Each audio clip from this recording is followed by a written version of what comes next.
Advertising surrounds us everywhere and is now much a part of our daily lives as the air we breathe.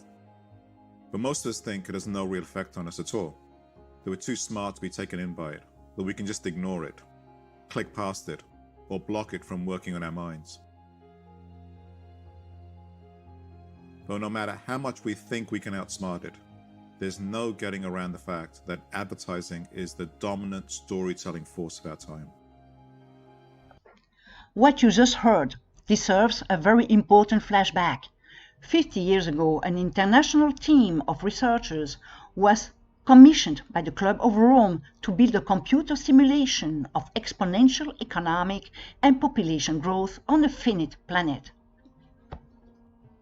Using the same trends, they concluded that the limit to growth would become evident by 2072, leading to a sudden and uncontrollable decline in both population and industrial capacity, predicting the following. Global industrial output per capita reaches a peak around 2008. Global food per capita reaches a peak around 2020. Global services per capita reaches a peak around 2020.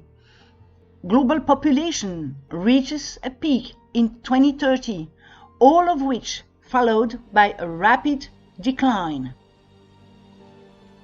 They also said, though, growth trends existing in 1972 could be altered so that sustainable ecological and economic stability could be achieved.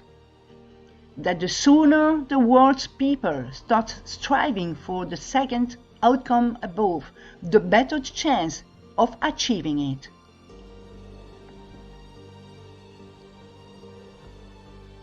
Irrational exuberance is a state of mania.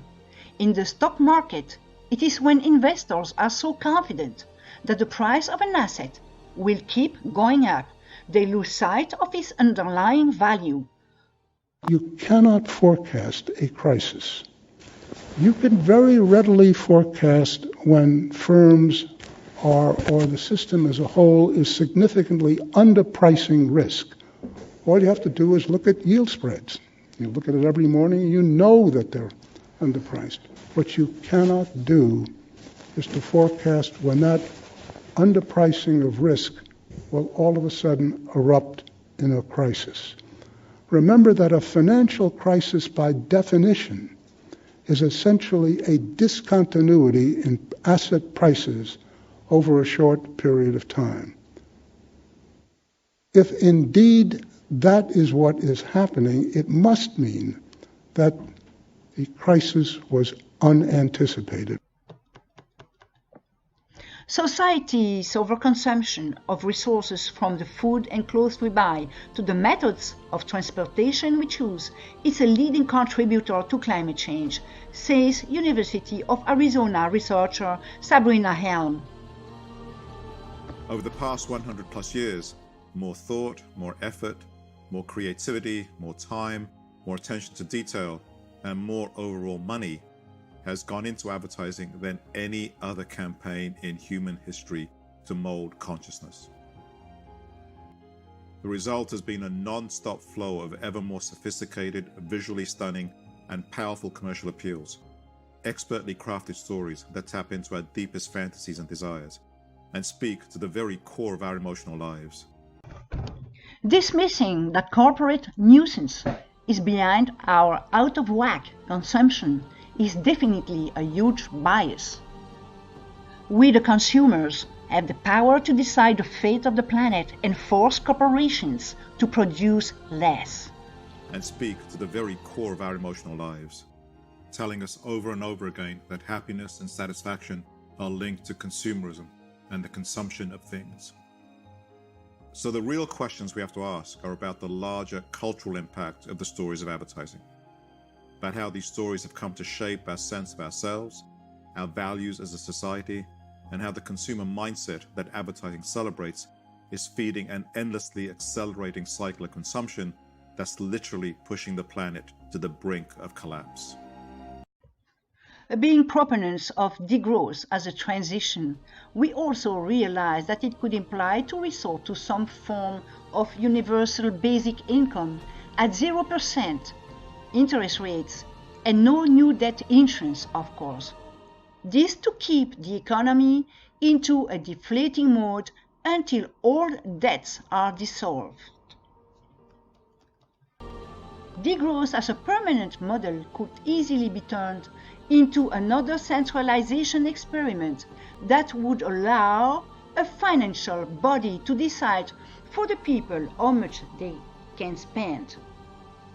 Degrowth is only ideal to enact a debt jubilee until all leverage is purged, and from there shifting towards a resource-based economy. Now, this said, we are not advocating for any AI technology because of society hierarchical structure, but we will expound on this topic in another video. The economy must degrow, and we must choose to do it voluntarily. Interestingly, a Havas study conducted 5 years or so ago assessed that 70% of respondents sense that something is wrong with our consumption ideology.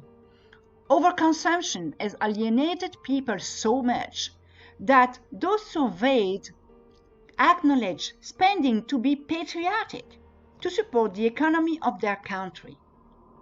Does that sound like a wake-up call to you?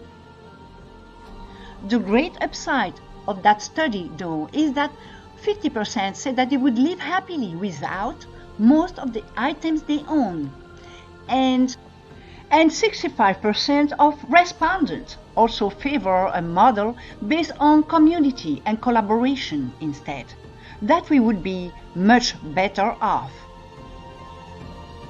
Of course, the battle to save life is far from being won, but the 25% critical mass needed to take the matter in our own hands is really within reach now. It is no longer a daydream. People regard money very differently today, and there are potentially millions of people out there who would welcome a debate about a resource-based economy. With the start of sharing these exciting projections, paving the way for a money-free society to help our efforts improve society. Indeed, we are at the end of a paradigm and the beginning of a new one.